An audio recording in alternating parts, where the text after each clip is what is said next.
Free college in Europe, lifelong debt in America. Two powerful regions, two very different approaches to education. But why? Why? And who's really getting it right?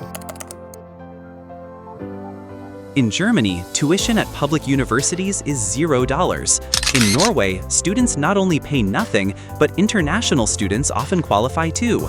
The great thing about German universities is that there's no tuition fee. I don't have to pay, and if you would come to Germany, you wouldn't have to pay either. Meanwhile, in the US, the average student loan debt per graduate is over $30,000, with many owing much more.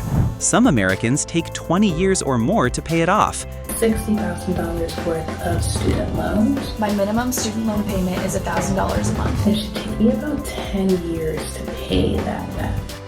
The US student debt crisis now exceeds $1.7 trillion, more than the GDP of Sweden or Belgium.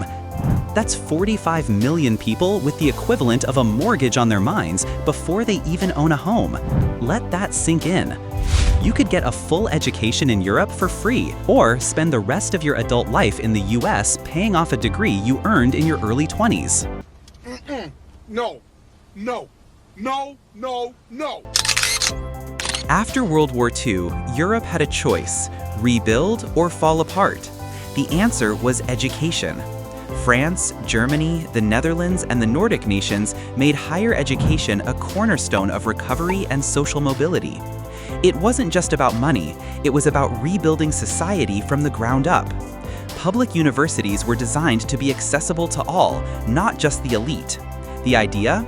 If a kid from a rural village could sit next to the son of a doctor, society as a whole would benefit. In the US, the post-war boom also expanded education through the GI Bill and public colleges. But slowly, the model shifted. Colleges turned into businesses. Brand identities became more important than affordability.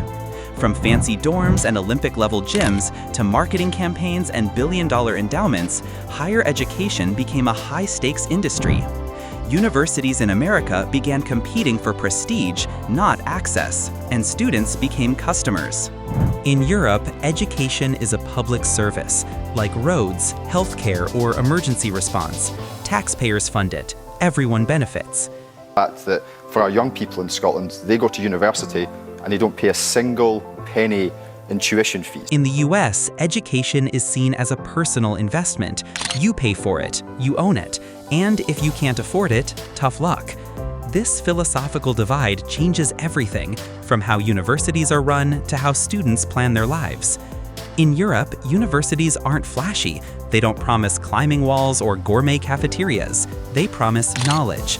In America, universities promise the experience, the stadiums, the parties, the lifestyle, and all of it comes at a cost. Fun environment, like a Disney World environment, more students are going to want to go there, more students are going to want to apply, and therefore the school is going to have the power to raise tuition. In Europe, students graduate with a clean slate. No debt, no loan officers calling. Just a path to start life on their terms. They can travel, start businesses, pursue art, or work a job they love, not just one that pays the bills.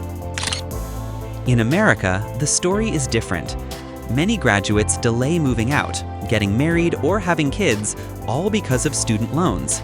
Some even delay medical procedures or mental health treatment due to financial stress. And it's not just about money, it's about mindset. Student debt impacts mental health, anxiety, depression, a lingering sense of being stuck. 1 in 4 US borrowers struggles to keep up with payments.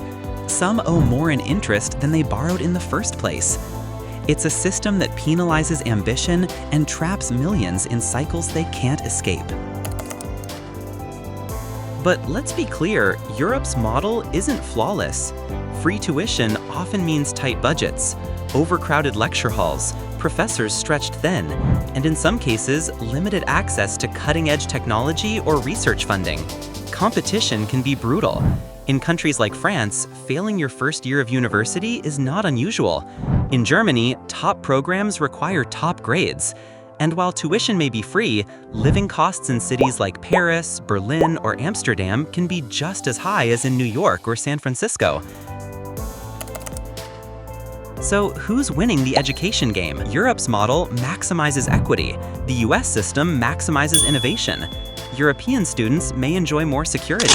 But American universities often rank higher globally thanks to their research budgets and facilities.